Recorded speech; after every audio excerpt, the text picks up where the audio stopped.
Alrighty guys, how's it going out there? Rooster in 10, roostercb.com. Another infamous gray 300 mobile amp going up for sale. This one will be found on roostercb.com under used equipment and specials. And this one's a little bit different than the last one. Same cabinet, heatsink, whatever, but different writing, different font on the front. And this one has the metal toggle switches. Whereas the other one had the plastic, I guess you want to call them rocker switches or whatever. The ones with the metal switches do tend to be a little bit more desirable. I don't know that there's any differences on the inside. Now, as far as the gray 300s go, some of them did use different transistors. So like the last one we did, I think it did around 350 watts PEP or so. And I never took the covers off of it, but I'm assuming it had MRF 455s in it. Those tend to do a little bit less, and then you'll have some that have 1446s in them, and those will do a little more. And then you have some that have 454s in them, I believe, and those would be the ones that do the most. Again, if I'm mistaken on that, somebody can correct me, but I'm pretty certain that those are the three types of transistors that they put in these back in the day. Now, you will find sometimes that people have put 42879s in, and those are obviously going to get with the program, but being in the small case and not having a fan, I don't particularly recommend that unless you want to kind of chop it up and put fans on top of it, or put a fan, maybe on a couple of fans on the heatsink or something. But anyway, we'll test this one. I've already pre-tested it, and this one is really strong. This is one of those that's on the stronger end, if you will. A little bit more stout than the last one we did. But again, that's just the difference in models. Not that there was anything wrong with the last one. It was a nice running amp. But again, some of these you'll see that'll do 300 to 350. And then you'll have others that go crazy and do some really big numbers. So we're going to test it with the Uniden PC66XL. Obviously, a radio that I use on the test bench all the time. 35 watts or so PEP. And then around 10 watts Bird average, and we're probably putting, a 1.5 to 2 watts worth of dead key in it.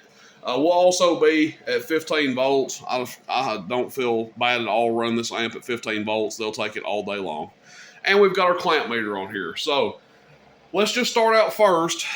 It is a 4-position switch here, so we'll test it on max and see what it does on our trusty clamp meter here.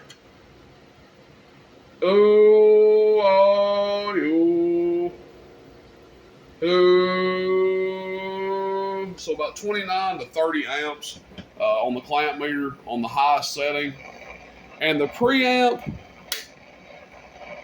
seems like it makes a very little difference. I don't think it's bad, because when it's bad, it will kill your receive. But it does make a slight difference. So we'll say this one is slightly working. Not the greatest, but your sideband delay does work as it should. Let's do the output test here. We got a 500 watt slug in here, so that means we're going to be looking at the middle scale, and this is going to be average power.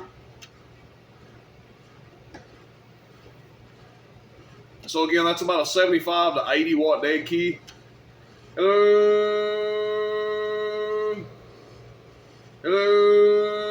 At about 200 average. Whereas our last one, I believe it did about 150 to 165 or so. The last tray that we tested. And let's test it on a PEP here and see how it does. Hello.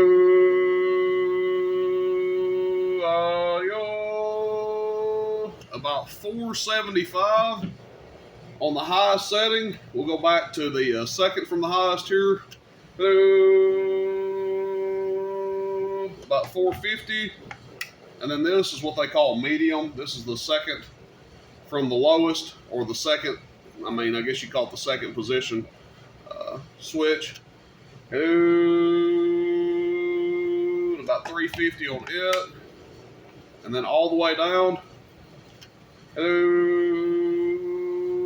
About the same. Hello. About 350. I might actually do a little more PEP right there. I've seen them do that before. Hello. This is audio medium. And then this is all the way down. Hello. Yeah, it actually seems like it does more all the way down. So I've seen them do that before, kind of interesting. This is the dead key all the way down. Nothing. Going to over 100 average. This is the next setting up. About the same, just a little more dead key. This is the second from the highest. And this is the highest. 200. So this is a real STOUT amp. I mean, again, you don't see every one of them do this. The next ones that I put up for sale in the future, they may not do this much. This one still has the freaking rivets in it too, okay? So that's one thing. These came riveted. They did not come with screws in them. If you see this, this means that they have probably not ever had the covers off of them. So that's always a good sign and a bonus. So if you're a lover of the gray 300s, I don't think you'll find one much better than this one. Not trying to boost it up, but again, this is one that's so nice and doing such a good job. If it sells, it sells. It'll bring, you know, what I'm asking for it. If not, then, you know, I don't mind keeping it. Nice little amp here. The only thing that I will say is they did, looks like they did basically splice into the wires back here a little bit. So as I bump the camera, looks like they got like some 8 gauge here and some 8 gauge here, because these came with dual hot wires. You guys see that? So all they did was splice into it and tape it up. So if that's something that bothers you, just be aware of that. But it wouldn't bother me. I wouldn't hesitate to run this thing at all. Nice running amp, guys. All right, thanks everybody. Rooster and 10, roostercb.com. See you bye. Click.